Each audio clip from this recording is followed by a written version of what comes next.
ગયા લેક્ચરે આપણે પુરવઠાનો વ્યક્તિગત પુરવઠો અને બજાર પુરવઠા વિશે ભણ્યા હતા। આજે આપણે પુરવઠાનું વિસ્તરણ સંકોચન અને પુરવઠામાં વધારો ઘટાડો વિશે ભણીએ છીએ। વિદ્યાર્થી મિત્રો, આ ખાસ ધ્યાન આપજો, કારણ કે સેમ આપણે માંગ જેવું જ ભણીએ છીએ।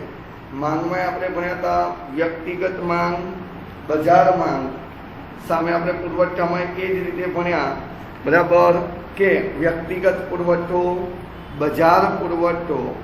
આ ઉપરાંત આપણે માંગમાં પણ ભણ્યા હતા કે માંગનું વિસ્તરણ સંકોચન, પુરવઠાનું વિસ્તરણ સંકોચન। સેમ એ જ પુરવઠાના માંગનું વિસ્તરણ સંકોચન અને માંગનું વધારો ઘટાડો, એ જ રીતે સેમ પુરવઠાનું વિસ્તરણ સંકોચન અને પુરવઠામાં વધારો ઘટાડો।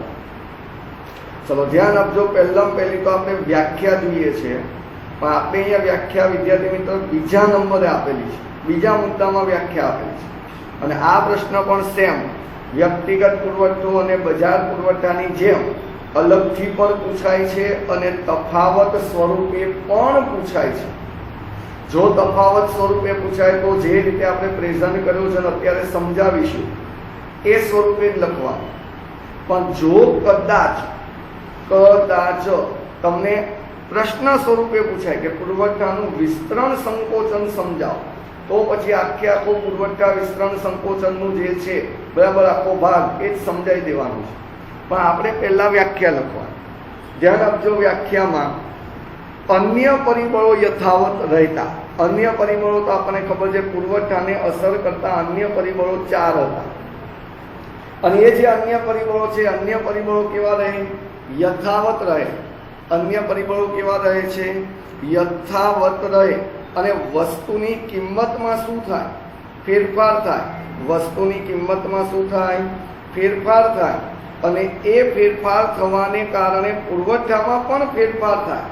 એના કારણે પુરવઠામાં પણ શું થાય? ફેરફાર થાય।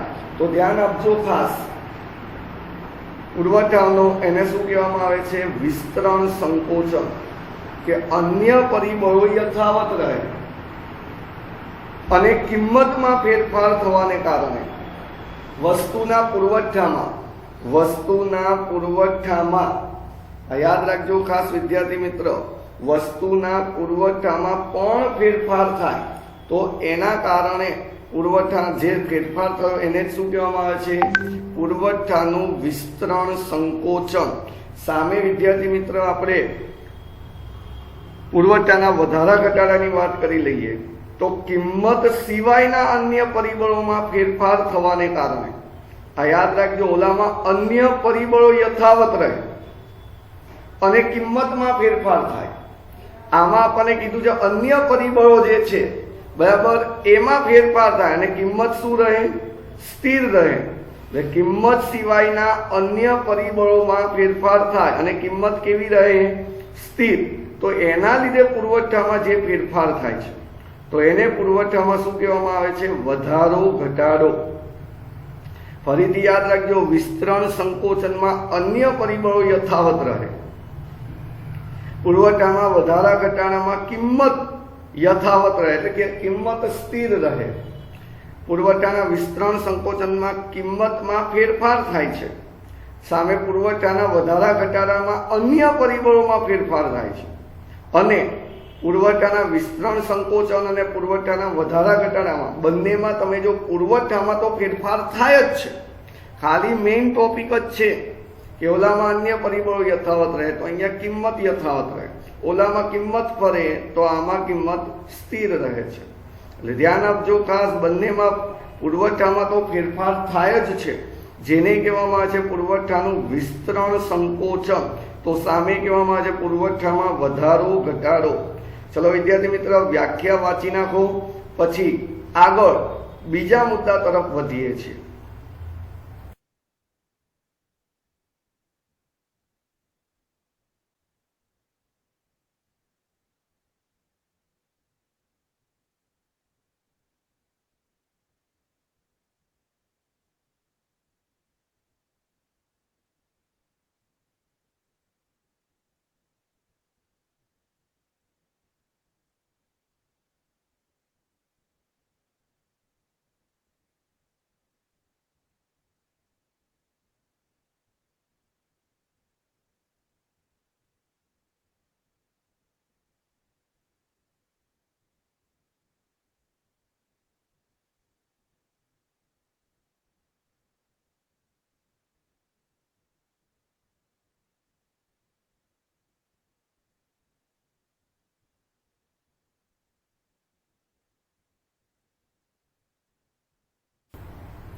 ચલો વિદ્યાર્થી મિત્ર, વચાઈ ગયો હોય તો બીજો મુદ્દો.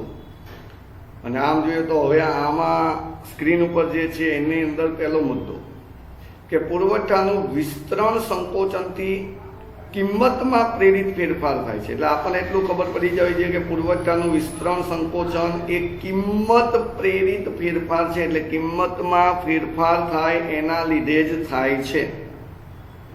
પુરવઠાના વધારા ઘટાડામાં તો પુરવઠાના વધારા ઘટાડા એ અન્ય પરિબળો પ્રેરિત ફેરફાર છે. અન્ય પરિબળોમાં ફેરફાર થાય એના લીધે જ તમે જો પુરવઠામાં વધારો ઘટાડો થાય છે. ચલો, ત્રીજો મુદ્દો આપણને કીધો છે કે ત્રીજા મુદ્દામાં આપણને એવું કીધેલું છે કે પુરવઠાના વિસ્તરણ સંકોચનમાં અન્ય પરિબળો સ્થિર રહે છે. આપણે કીધું એમ ઓલામાં કિંમત પ્રેરિત ફેરફાર એટલે કિંમત ફેરફાર થાય છે, કિંમત ફેરફાર થાય છે, બરાબર. અને અન્ય પરિબળો શું રહે છે? યથાવત. સામે પુરવઠાના વધારા ઘટાડામાં તો પુરવઠાના વધારા ઘટાડાની અંદર, બરાબર, કે અન્ય પરિબળો ફેરફાર થાય છે અને પુરવઠામાં શું થાય છે? વધારો ઘટાડો. ચલો વિદ્યાર્થી મિત્ર, આ બીજો, ત્રીજો અને પહેલો, એટલે આમ જોઈએ તો પહેલો, બીજો, ત્રીજો ત્રણે વાંચી નાખો. ફટ્ટાનું ફળ. પછી આગળ ચોથા મુદ્દા તરફ વધીએ છીએ.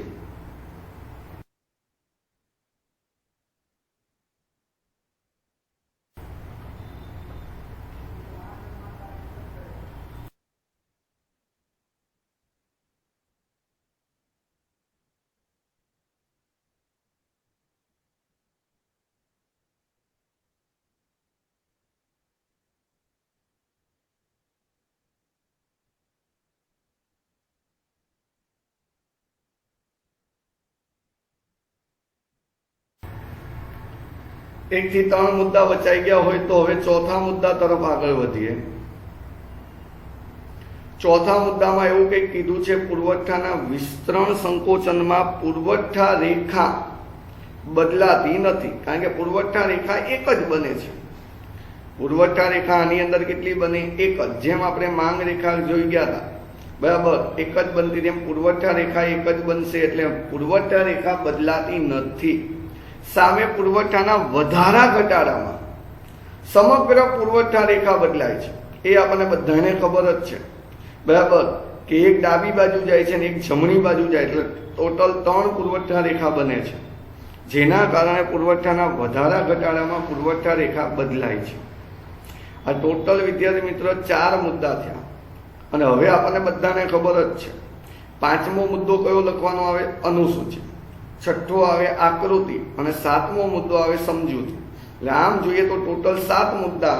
અને ખાલી તમને પ્રશ્ન આવો પૂછે કે પુરવઠાનું વિસ્તરણ સંકોચન સમજાવો, તો ટોટલ પહેલી વ્યાખ્યા લખવાનું, પછી બાકીના બીજો, ત્રીજો, ચોથો મુદ્દો ખાલી મુદ્દા પાડીને લખવાનું, પછી અનુસૂચિનું હેડિંગ આપવાનું, આકૃતિનું હેડિંગ આપીને આકૃતિ અનુસૂચિ લખવાની, અને પછી સમજૂતીના 2, 3, 4 મુદ્દા જે તમને આવડે એ લખવાના. અને મેં કીધું છે સમજૂતી કોઈ દિવસ ગોખણ પટ્ટી કરવાની નહીં, બરાબર, કોઈ દિવસ ગોખણ પટ્ટી સમજૂતીને કરવાની નહીં, આ યાદ રાખજો. ચલો હવે 1 થી 4 મુદ્દા વાંચી નાખો. પછી આગળ હવે અનુસૂચિ, આકૃતિ અને સમજૂતી જોઈએ છે.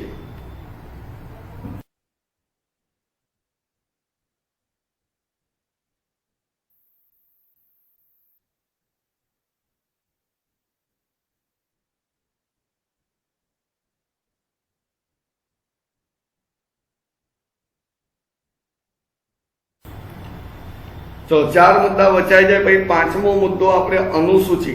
વિદ્યાર્થી મિત્રો, તમને સ્ક્રીન ઉપર જે દેખાય છે એમાં ડાબી બાજુ, બરાબર, ડાબી બાજુ નહીં, જમણી બાજુ અનુસૂચિ આપેલી છે. અનુસૂચિમાં ક્યાંક એવું કીધું છે કિંમત, તો સામે આપણને પુરવઠો આપ્યો છે કિલોગ્રામમાં. કિંમત તો સામે આપણને આપ્યો છે પુરવઠો કિલોગ્રામમાં. અને મેં તમને આગળના પ્રશ્નોમાં કીધું હતું પુરવઠો આવે ત્યારે હંમેશા કિંમતનું ખાનું વધતું જ હોવું જોઈએ. એટલે કિંમત વધે છે, જો 40, 50, 60, 70, 80. પુરવઠામાં યાદ રાખવાનું કિંમત વધવી જોઈએ અને માંગમાં જેટલી અનુસૂચિ આવે એની અંદર કિંમત ઘટતી જ આવી જાય, એટલે સૌથી મોટી કિંમત પહેલા લખવાની, પછી ઘટતી જાય, બરાબર. હવે અહીંયા આપણને ખબર છે કિંમત અને પુરવઠા વચ્ચે તો સીધો સંબંધ છે. કિંમત અને પુરવઠા વચ્ચે સીધો સંબંધ છે, એટલે કિંમત 40 છે તો સામે પુરવઠો 200 કિલોગ્રામ છે. કિંમત વધી 50 તો સામે પુરવઠો વધ્યો. આપણે તમે જો કિંમત 10-10 નું અંતર છે, 40 થી 50, 50 થી 60, 60 થી 70, 70 થી 80, 10-10 નું અંતર છે. તો સામે પુરવઠામાં બધામાં આપણે 200 નું ડિસ્ટન્સ લીધું છે. 200 થી 400 કિલોગ્રામ, 400 થી 600 કિલોગ્રામ, 600 થી 800 કિલોગ્રામ, 800 થી 1000 કિલોગ્રામ. અને એના ઉપરથી આપણે નીચે આકૃતિ દોરીને જ આપેલી છે. અને આકૃતિમાં x ધરી અને y ધરી પહેલા લખવાનું. x ધરીમાં તમે જો આપણને બધાને ખબર છે વસ્તુનો પુરવઠો આવે, આપણે જેટલી આકૃતિ પુરવઠાની દોરીએ કે માંગની દોરીએ, x ધરી ઉપર જેની હોય, માંગ હોય તો માંગની આવે, પુરવઠો હોય તો પુરવઠાની આવે. y ધરી ઉપર કિંમત જ આવે, બરાબર. y ધરી ઉપર કિંમત જ આવે. ચલો, હવે પુરવઠો આપણને ખબર છે કિલોગ્રામમાં છે અને કિંમત રૂપિયામાં જ છે, બરાબર. ત્યાં પાછળ ભૂલમાં ખોટું લખાઈ ગયું છે, કિંમત કે માંગ એવું લખેલું છે. આપણે એવું યાદ રાખવાનું, રૂપિયામાં. ચલો, હવે તમે જો પુરવઠો જે છે આપણને કહી જ દીધો 200, 400, 600, 800, 1000, તો એ આપણને નીચે લખીને જ આપ્યા છે x ધરી ઉપર 200, 400, 600, 800 ને 1000. સામે y ધરી ઉપર તમે જો આપણે કિંમત લખેલી છે, પણ કિંમત તમે જો 40 થી શરૂ થાય, પણ આપણે અહીંયા 10 થી લખેલી, 10, 20, 30, 40, બરાબર. એટલે ડાયરેક્ટ 100 સુધી લખેલી છે. હવે વિદ્યાર્થી મિત્રો ઘણા એવા વિચાર કે સાહેબ આપણે ડાયરેક્ટ 40 થી લખીએ તો ચાલે, ના નથી. પણ તો y ધરી ઉપર નીચે ઝિગઝેગ, ઝિગઝેગ એટલે ઝેડની નિશાની જે લાઈન છે y ધરી શરૂ થાય, 0 થી લઈને y ધરી ઉપર જાય, એમાં 0 થી 10 નું જે છે ને અંતર, ત્યાં એ લાઈન ઉપર તમારે ઝેડની નિશાની અથવા બે ક્રોસની નિશાની કરવી પડે, બરાબરની નિશાની જેને કહેવાય. કારણ કે તમે જો એ માપ ઉપર માપ જે છે આપણે આડાવાળા લીધા છે ને એક નિશાની છે, પણ આપણે તો આ રીતે લખી દો 10, 20, 30, 40, 50 તોય ચાલી જાય, બરાબર. હવે આપણને બધાને ખબર છે પહેલું અંતર તમે જો 40 એ 200 કિલોગ્રામ છે, કિંમત 40 છે ત્યારે પુરવઠો 200 કિલોગ્રામ છે, એટલે તમે જો ત્રુટક લાઈન આપણને દોરીને જ આપેલી છે, ત્રુટક લાઈન દોરીને આપેલી છે 40 સામે 200, ત્યાં બિંદુ જો ઈ કરેલું છે, બિંદુ ઈ નામ આપેલું છે. પછી 50 તો 50 600 ને આ બિંદુનું નામ નથી આપ્યું. હવે બિંદુનું નામ નહીં આપવાનું કારણ છે કે આપણે વિસ્તરણ સંકોચન ભણીએ છીએ, એમાં તમે જો કઈ રીતે વધે છે ને કઈ રીતે ઘટે છે એ બતાવવા માટે ખાલી 2-3 બિંદુ જ દર્શાવેલા છે. એવી રીતે 60 તમે જો 600 ત્રુટક લાઈન દોરીને આપણને આપી દીધા છે, જ્યાં જોઈન્ટ થાય ત્યાં રેખા થતી જ જાય છે. 70 800 અને 80 1000. આ જે બિંદુઓ જ્યાં જ્યાં જોડાય છે એને લાઈન બનાવી દીધી અને એ લાઈન આપી દીધી નામ S1, જેને કહેવામાં આવે છે પુરવઠાનું વિસ્તરણ સંકોચનની રેખા. હવે એમાં તમે જો 60 જ્યારે કિંમત છે ત્યારે પુરવઠો 600 છે, બરાબર. હવે તમે જો 60 થી ઉપર જાઓ તો 50 40 થાય છે, 60 થી નીચે ઉતરો તો 70 80 થાય છે. અનુસૂચિમાં 60 જો એને ઉપર જાઓ તો 50 છે, એની ઉપર 40 છે. 60 થી નીચે જાઓ તો એમાં 70 આપી છે, એની નીચે 80 આપેલું છે. એટલે કિંમત ઉપર જાઓ તો ઘટે છે, નીચે જાઓ તો વધે છે. ચલો, એના ઉપરથી હવે તમે જો આ જે રેખા બની એમાં બિંદુ એક પહેલું બિંદુ ઈ આપ્યું, છેલ્લે બિંદુ જી આપ્યું અને ત્રીજે 60 600 જે છે એમાં બિંદુ એફ આપ્યું છે. તો એફ થી તમે જો બિંદુ ઈ બાજુ જાઓ છો ત્યારે સંકોચન એટલે ઘટતું હોય એવું જોવા મળે છે, અને એફ થી જી જાઓ છો ત્યારે વિસ્તરણ વધતું જાય છે. 70 800 થાય, 80 1000 થાય. ચલો, આ રીતે અહીંયા આકૃતિ આપણને પ્રેઝન્ટ કરીને આપેલી છે. ચલો વિદ્યાર્થી મિત્ર, આ અનુસૂચિ અને આકૃતિ જોઈ નાખો, પછી હવે સમજૂતી સમજીએ છીએ.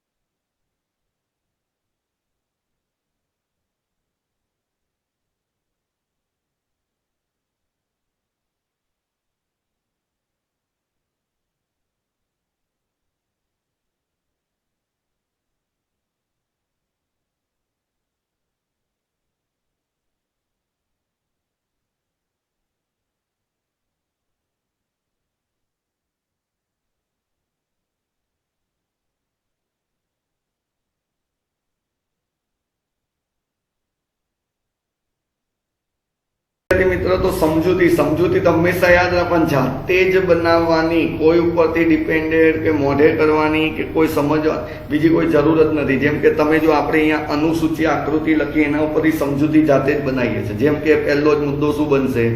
આકૃતિમાં x ધરી પર વસ્તુનો પુરવઠો કિલોગ્રામમાં અને y ધરી પર વસ્તુની કિંમત રૂપિયામાં દર્શાવેલી છે. બીજો મુદ્દો લખશું તો આકૃતિમાં SS રેખા, SS1 રેખા લખો તોય ચાલે. SS રેખા એ પુરવઠાની વિસ્તરણ સંકોચનની રેખા છે. ત્રીજો મુદ્દો આવો લખી શકાય કે જ્યારે વસ્તુની કિંમત 60 રૂપિયા છે ત્યારે વસ્તુનો પુરવઠો 600 કિલોગ્રામ છે. કિંમત જ્યારે 40 રૂપિયા છે ત્યારે વસ્તુનો પુરવઠો 200 કિલોગ્રામ છે.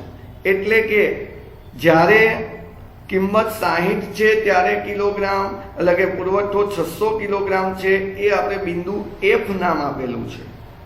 કિંમત 40 છે ત્યારે પુરવઠો 200 કિલોગ્રામ છે, જેને બિંદુ E નામ આપેલું છે. એટલે કે F થી બિંદુ E સુધી જોઈએ તો પુરવઠામાં સંકોચન થઈ રહ્યું છે.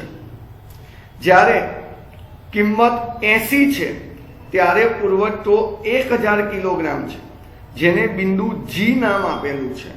અને આમ F બિંદુથી G બિંદુ સુધી જોઈએ તો પુરવઠામાં વિસ્તરણ થઈ રહ્યું છે.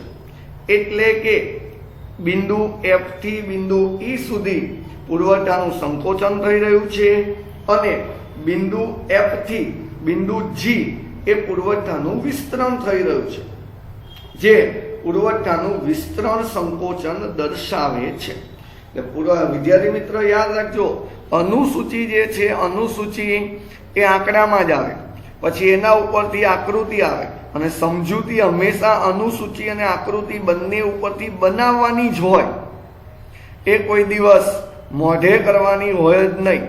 સમજૂતી હંમેશા સમજાવવાની, કે સામેવાળાને ખબર પડવી જોઈએ કે તમે કઈ રીતે આ દોરેલી છે, સમજાવેલી છે. બરાબર?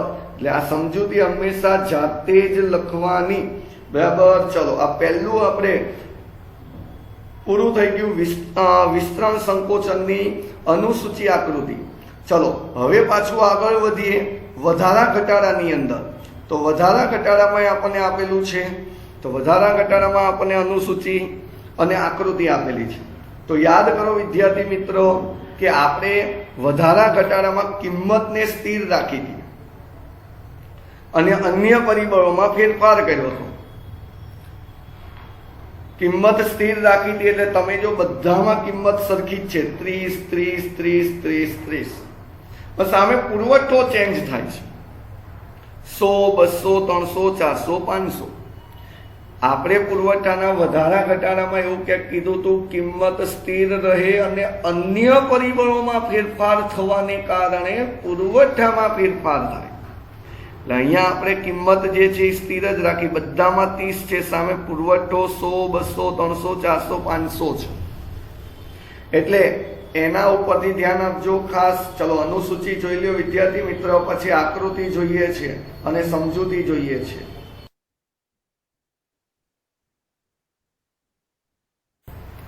અનુસૂચિ જોવાઈ ગઈ હોય તો હવે આપણે એના ઉપરથી આકૃતિ જોઈએ છે. આકૃતિમાં સેમ આપણને બધાને ખબર છે, બે ધરી દોરી જ દેવાની, x ધરી y ધરી. x ધરી એટલે 100 200 300 400 500. કેમ? કારણ કે વસ્તુનો પુરવઠો આપણને 100 200 300 400 500 માં આપેલો છે. સામે આપણને વસ્તુની કિંમત, તો કિંમત વિદ્યાર્થી મિત્રો આપણને 30 જ આપેલી. એટલે તમે જો કિંમત 30 આપે એટલે આપણે ત્યાં 10 20 30 40 50 એવું લખેલું છે. અને કિંમત 30 છે એટલે તમે જો એક સીધી જ સમાંતર રેખા દોરેલી છે 30 વાળી, અને તમે જો 30 વાળી જે છે રેખા એ 100 ને સ્પર્શ કરે છે, 200 ને સ્પર્શ કરે, 300 ને કરે, 400 ને કરે, 500 ને કરે, પણ આપણે 30 અને 300 ને એડ કરી છે. 30 અને 300 300 જે રેખાનું બિંદુ છે એ બિંદુને આપણે પુરવઠા રેખા બનાવી એટલે એમાં પહેલી બની S1 એને બિંદુ F નામ આપેલું છે।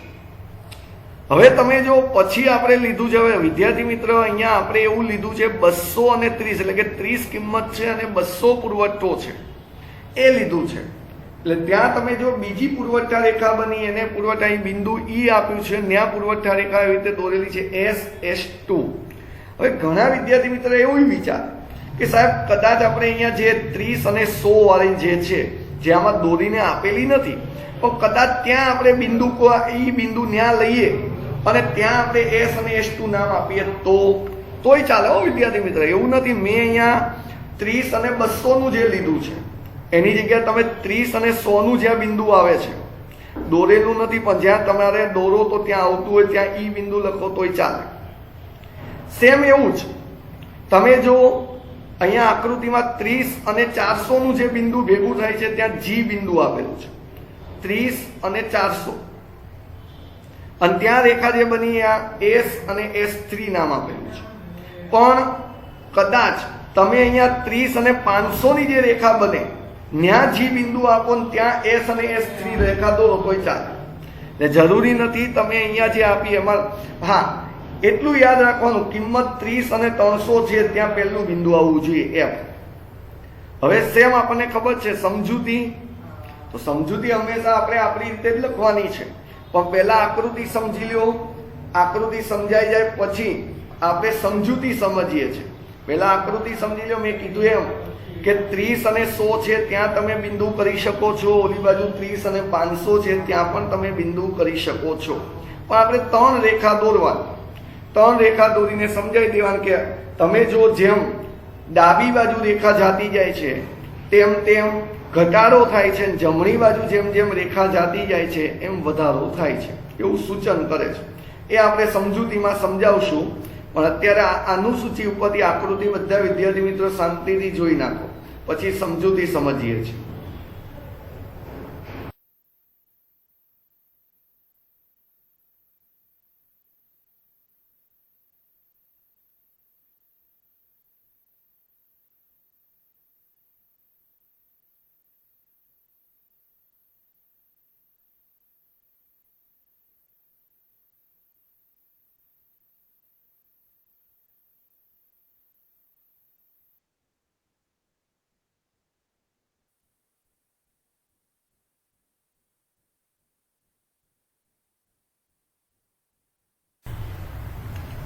ચલો વિદ્યાર્થી મિત્ર, અનુસૂચિ અને આકૃતિ જોવાઈ જાય પછી હવે સમજૂતીની વાત કરીએ।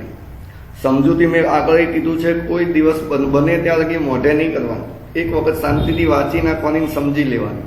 એમ આ રીતે જ કે આકૃતિમાં X ધરી ઉપર વસ્તુનો પુરવઠો કિલોગ્રામમાં દર્શાવેલ છે, સામે Y ધરી ઉપર તો Y ધરી ઉપર વસ્તુની કિંમત રૂપિયામાં દર્શાવેલી છે। બીજો મુદ્દો શું લખશું, તો આકૃતિમાં પુરવઠા રેખા જે દર્શાવેલી છે પુરવઠા રેખા S1 S2 S3 બરાબર જે પુરવઠાના વધારા ઘટાડાની રેખા દર્શાવે છે।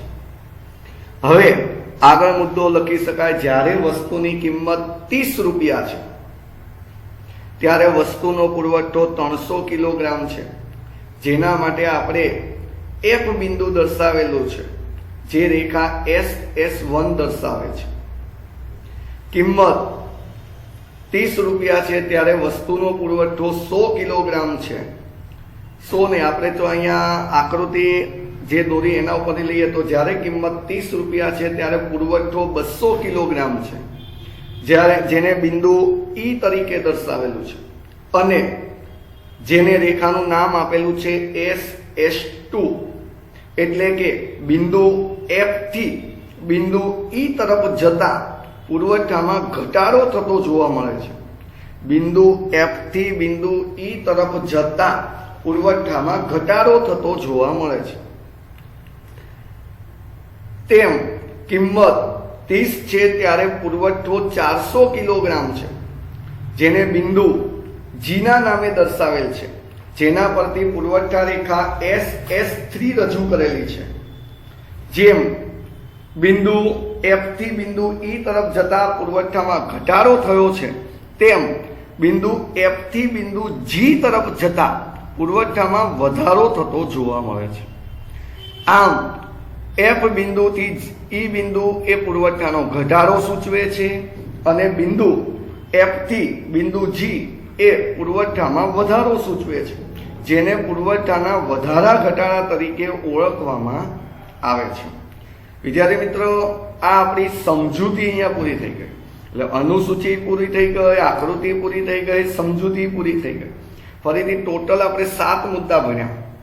7 મુદ્દામાં પહેલો મુદ્દો આપણે આકૃતિ કીધી હતી, બીજો મુદ્દો આકૃતિ નહીં, પહેલો મુદ્દો વ્યાખ્યા કીધું હતું, બીજો મુદ્દો આપણે એવું કીધું હતું કે એકમાં કિંમત પ્રેરિત ફેરફાર છે તો બીજામાં એવું કીધું હતું અન્ય પરિબળો પ્રેરિત ફેરફાર છે.